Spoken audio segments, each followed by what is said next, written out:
बिस्मिल्लाहिर्रहमानिर्रहीम। अस्सलाम वालेकुम। आप देख रहे हैं आप तक न्यूज़ और मैं हूं रुखसार राजपूत। सबसे पहले आपको लेकर चलते हैं इस्लामाबाद, जहां पीटीआई रहनुमा फवाद चौधरी प्रेस कॉन्फ्रेंस कर रहे हैं। सबसे पहले तो मैं आपको ये बताऊं कि ये जो कन्वर्सेशन है ये तकरीबन 20 अगस्त से नेट के ऊपर अवेलेबल थी। इससे पहले ये एक ufile.io एक डार्क वेब है। डार्क वेब ये होती है कि जिसका जो एक्सेस है वो उसका नोन नहीं होता कि वो वेब किसने बनाई है, वो वेब जो है वो क्रिएट कैसे हुई है, उसका डाटा का सोर्स क्या है, और उस तक एक्सेस भी कई दफ़ा पासवर्ड्स के ज़रिए होता है। तो ये जो डार्क वेब है ufile.io, इसके ऊपर ये जो एक वज़ीर आज़म पाकिस्तान के ऑफिस की जो कन्वर्सेशन है वो तकरीबन 140 घंटे की 20 अगस्त से सेल के ऊपर लगी हुई है। और जो हैकर है या जिसने भी ये कन्वर्सेशन जिसके हाथ लगी है वो इस कन्वर्सेशन का, इस गुफ्तगू का $3,45,000 मांग रहा था। यहाँ से वो बोली शुरू कर रहा था और उसके बाद 1 महीना हमारे यहाँ किसी को ख्याल नहीं आया, हमारी एजेंसीज़ को ख्याल नहीं आया, हमारे लोगों को ख्याल नहीं आया कि ये ज़ाहिर है कि हम पब्लिक तो थी नहीं, हम लोगों को तो नहीं पता चल सकता था, लेकिन यहाँ पर हमने बहुत खर्चा करके, बहुत बड़े बजट्स दे के हमने एजेंसीज़ क्रिएट की हैं जिनका काम है कि वो पाकिस्तान की सिक्योरिटी के मामलात के ऊपर नज़र रखें। इंटेलिजेंस ब्यूरो वो प्राइमरी एजेंसी है जिसका काम है कि वो वज़ीर आज़म ऑफिस और उससे रिलेटेड जो भी मामलात हैं उसके ऊपर, उसकी सिक्योरिटी के ऊपर उसने नज़र रखनी है।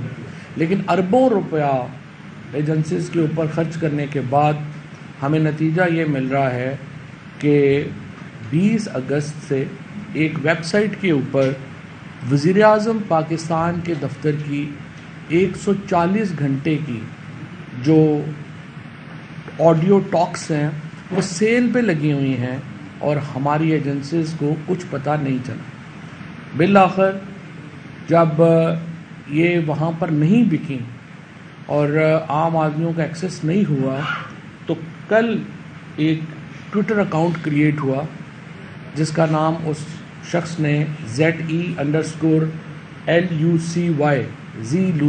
के नाम से एक ट्विटर अकाउंट बनाया और उस ट्विटर अकाउंट ने जो कन्वर्सेशंस की चंद मिनट की झलकियां जो हैं वो आम लोगों के लिए रिलीज़ कर दी और उसके साथ ही उसने बताया कि अब ये बोली जो है इस कन्वर्सेशन की, इस गुफ्तगू की शुरू हो चुकी है। बदकिस्मती से तकरीबन अब तो मैं समझता हूँ कि 36 घंटे गुजर चुके हैं। मौजूदा हुकूमत का इसके ऊपर कोई ऑफिशियल रिस्पांस सामने नहीं आया। हमने सिर्फ 2 चीज़ें, 2 बयानात सुने हैं, एक मरियम औरंगज़ेब का और दूसरा राना सनाउल्लाह का, और दोनों ने बिलवास्ता तौर के ऊपर इस गुफ्तगू की तस्दीक की। मरियम औरंगज़ेब ने कहा है कि चूँकि इसमें तोशा खाना वगैरह का ज़िक्र नहीं था तो इसलिए पीटीआई वालों को तकलीफ़ है, और राना सनाउल्लाह साहब ने तो हद ही कर दी है।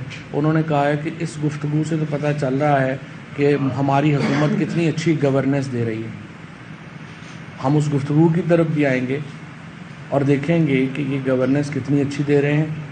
लेकिन इससे पहले मैं समझता हूँ कि हम भरपूर मज़म्मत करते हैं इस सिक्योरिटी लैब्स की, और ये जो फ़ोन टैपिंग है पाकिस्तान में एक बड़ा अनफॉर्चुनेटली बड़ी बदकिस्मती है कि एक अमूमी बात हो गई है।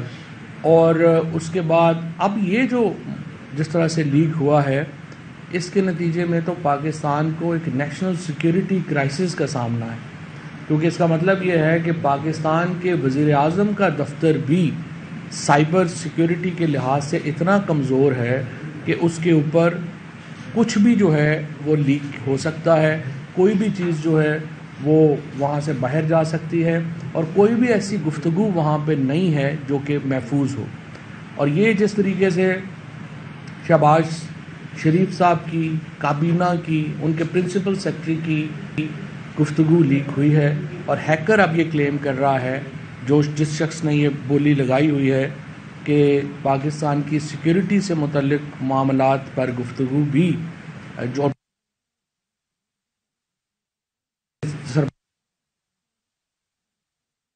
वो भी उसके पास मौजूद है और उसने कई हवाले दिए हैं कि वो भी लीक हो सकती है। ये बहुत ही मैं समझता हूँ एक बड़ा सिक्योरिटी लैप्स है और इसकी मुकम्मल तहकीकात होनी चाहिए। और मैं इस बात पे हैरान हूँ कि अभी तक वज़ीर-ए-आज़म ऑफिस ने इसके ऊपर अपना बयान जारी नहीं किया, इसकी तहकीकात का ऐलान नहीं किया। आखिर क्या वजह है? मुझे एक टेलीविज़न ने इससे भी ज़्यादा ख़तरनाक खबर दी है कल, और सदीक जान ने कल ये कहा है बोल्ड टीवी के ऊपर कि हुकूमत इस वक्त निगोशिएशंस कर रही है हैकर के साथ कि वो ये डाटा ख़रीद ले और इसको मज़ीद रिलीज़ ना करे। यानी हुकूमत पाकिस्तान इतनी ब्लैकमेल हो रही है इस डाटा के ऊपर, अब वो ये डाटा जिन्होंने चोरी किया है उनसे ख़रीदने के ऊपर गुफ्तगू कर रही है। लेकिन अगर ये हुकूमत ख़रीद भी ले तो इस बात का क्या सबूत है कि जो हैकर है वो इस डाटा को बाद में मिसयूज़ नहीं करेगा? आपको क्या वो ओरिजिनल फ़ाइल देगा? क्या वो आपके साथ कोई धोखा तो नहीं करेगा? ये तमाम बातें कतई नज़र इस बात के कि आप इस डाटा को ख़रीद, और शायद इसमें शायद बहुत ऐसी गुफ्तगू है जो कि खौफज़दा है इस वक्त वज़ीर-ए-आज़म और उनकी काबीना कि कहीं वो निकल ना जाए, कहीं वो चली ना जाए, जिसकी वजह से वो इसको ख़रीदना चाहते हैं। और अगर वो ख़रीद भी लेंगे तो क्या इस बात की गारंटी है कि वो ओरिजिनल जो स्क्रिप्ट है वो अपने पास नहीं रखेगा और वो कहीं और नहीं चला देगा? इसलिए ज़्यादा अहम बात यह है कि वज़ीर-ए-आज़म ऑफिस के इस लीक की मुकम्मल तहकीक हो, जो लोग मुलव्वस हैं उनको सामने लाया जाए, और उसके साथ साथ आइंदा के लिए वज़ीर-ए-आज़म ऑफिस को एक जदीद डीबगिंग सिस्टम जो है वो लगना चाहिए, वो होना चाहिए। और ख़ुद पाकिस्तान के वज़ीर दाखिला ने कल ये कहा, आप अंदाज़ा लगा लें हुकूमत कैसे चल रही है, कि वज़ीर-ए-आज़म हाउस तो बहुत गैर महफूज है, वहाँ पे तो हर चीज़ रिकॉर्ड होती है। अगर पाकिस्तान के वज़ीर दाखिला ख़ुद वज़ीर-ए-आज़म हाउस के बारे में ये कह रहे हैं, वज़ीर-ए-आज़म ऑफिस के बारे में ये कह रहे हैं, तो आप अंदाज़ा लगा सकते हैं कि ये हुकूमत कैसे चल रही है और ये हुकूमत की इस वक्त हालात क्या है। और इसलिए ये जो सारे मामलात हैं इसकी तहकीकात होना बहुत ज़रूरी है। अब आइए कंटेंट्स की तरफ। इसके जो कंटेंट हैं इस गुफ्तगू के वो बहुत ही धमाका खेज़ है, और अभी हैकर ये कह रहा है कि असल जो धमाका खेज़ गुफ्तगू है वो उसने रिलीज़ नहीं की क्योंकि वो उसके लिए पैसे चाहता है। अब इसके अंदर जो बुनियादी बात है, इसके तकरीबन आप समझिए कि 5-6 क्लिप्स हैं जो शायद 5-6 मिनट से ज़्यादा के नहीं, लेकिन उनसे आपको अंदाज़ा होता है कि हुकूमत क्या कर रही है और इसकी जो डायरेक्शन है वो क्या है। पहला क्लिप जो आप उसको देखेंगे वो मिफ्ता इस्माइल साहब को जिस तरीके से आज हटाया गया है, इसहाक डार साहब को जो लाया गया है, मिफ्ता इस्माइल के बारे में जो मरियम नवाज़ और शहबाज शरीफ आपस में जो गुफ्तगू कर रहे हैं, उसके बाद असूली तौर के ऊपर तो मिफ्ता इस्माइल को पार्टी ही छोड़ देनी चाहिए। लेकिन बहरहाल ये तो उनका अपना फ़ैसला है, किस तरह से उनको अपना काम निकलवा के फिर बस के नीचे धक्का दे दिया गया है, अंडर द बस जिसको हम कहते हैं। तो अब ये मिफ्ता इस्माइल के बारे में थोड़े से ख्यालात सुनिए कि मरियम और शहबाज शरीफ के क्या हैं।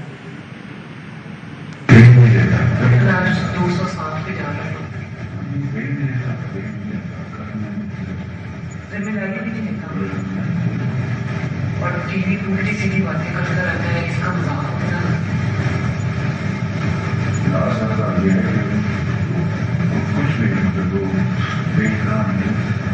और कंट्रोल है, he knows what he is doing. अगर इसको यही पता नहीं है कर क्या रहा है,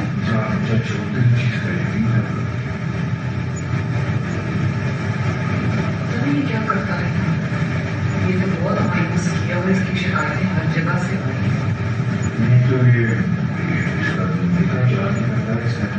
जी आप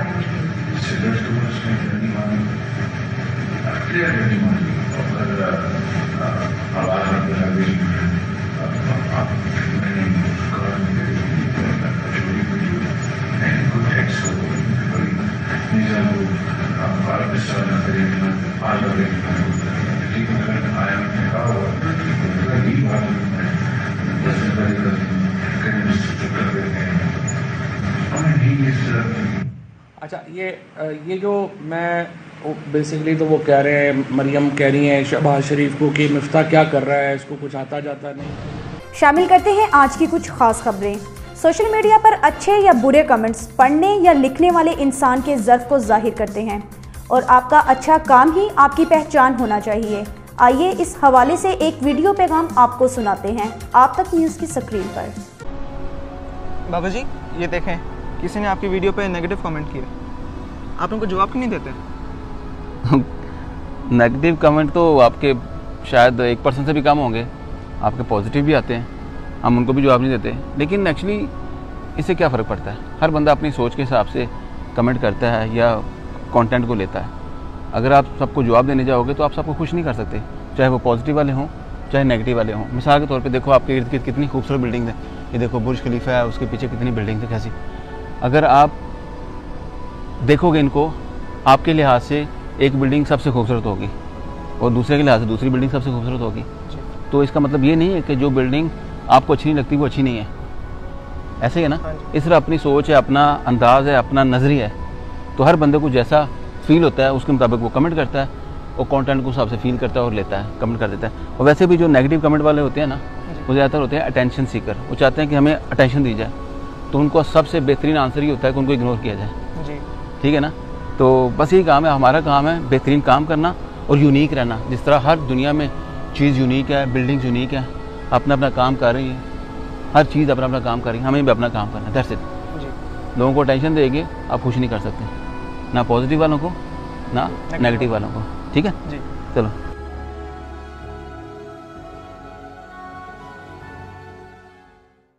رخ کرتے ہیں جنگ کا۔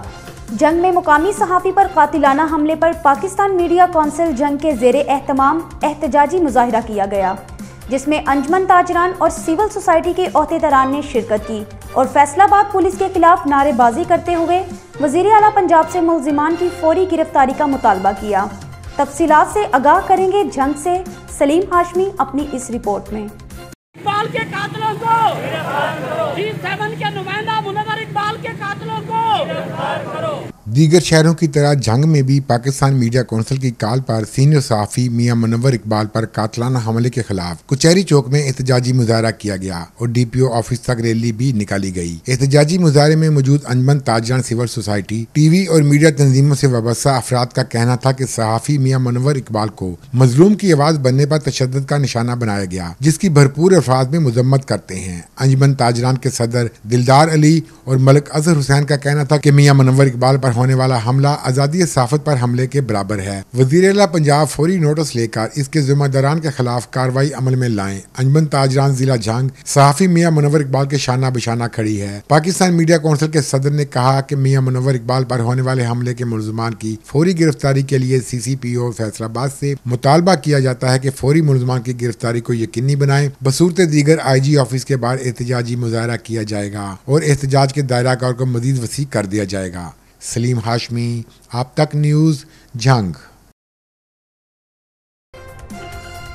خبر شامل کرتے ہیں چونیا سے۔ Additional deputy commissioner revenue Maham Asif Malik اور اسسٹنٹ کمشنر چونیا خرم حمید نے چونیا کے مختلف مقامات پر مشترکہ وزٹ کیا۔ مقامی انتظامیہ کے دونوں افسران کے وزٹ پر رپورٹ کریں گے Imran Ashraf. Additional deputy commissioner revenue Maham Asif Malik اور اسسٹنٹ کمشنر چونیا خرم حمید نے عملے کے ساتھ مل کر نیو بس اور کارڈک سینٹر چونیا کا دورہ کیا۔ دورے کے دوران کارڈک سینٹر چونیا میں موجود مریضوں کی عیادت کی اور کارڈک سینٹر میں ادویات سٹور کو بھی چیک کیا۔ مختلف پارکوں میں صفائی ستھرائی کے حوالے سے پینے کے صاف پانی کی فراہمی اور شہریوں کو دی جانے والی دیگر سہولیات کا جائزہ لیا۔ صفائی نصف ایمان ہے، صفائی ستھرائی کے بہترین انتظامات کیے جائیں۔ ان خیالات کا اظہار additional deputy commissioner revenue Maham Asif Malik نے بات چیت کرتے ہوئے کیا۔ ان کا مزید کہنا تھا کہ کارڈک سینٹر میں آنے والے تمام مریضوں اور شہریوں کو صاف ستھرے ماحول کی فراہمی کو یقینی بنایا جائے۔ اس سلسلے میں کسی قسم کی کوتاہی ہرگز قبول نہ کی جائے گی۔ شہریوں کو ہر طرح کا تحفظ اور سہولیات فراہم کرنا ہماری اولین ترجیحات میں شامل ہے۔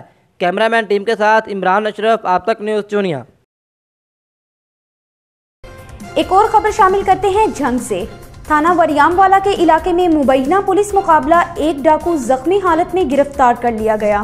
پولیس ذرائع کے مطابق 3 ڈاکوؤں نے پولیس ناکہ پر فائرنگ کی، ایک ڈاکو گرفتار ہو گیا جبکہ اس کے 2 ساتھی فرار ہونے میں کامیاب ہو گئے۔ گرفتار زخمی ملزم ڈکیتی کی متعدد وارداتوں میں پولیس کو مطلوب تھا۔ گرفتار ملزم کے قبضہ سے 1 عدد پسٹل برآمد کی گئی۔ مفرور ڈاکوؤں کی گرفتاری کے لیے مختلف علاقوں میں پولیس ٹیموں کے سرچ آپریشنز جاری ہیں۔ آج تک کے لیے اتنا ہی۔ مزید خبروں اور اپڈیٹس کے لیے دیکھتے رہیے آپ تک نیوز۔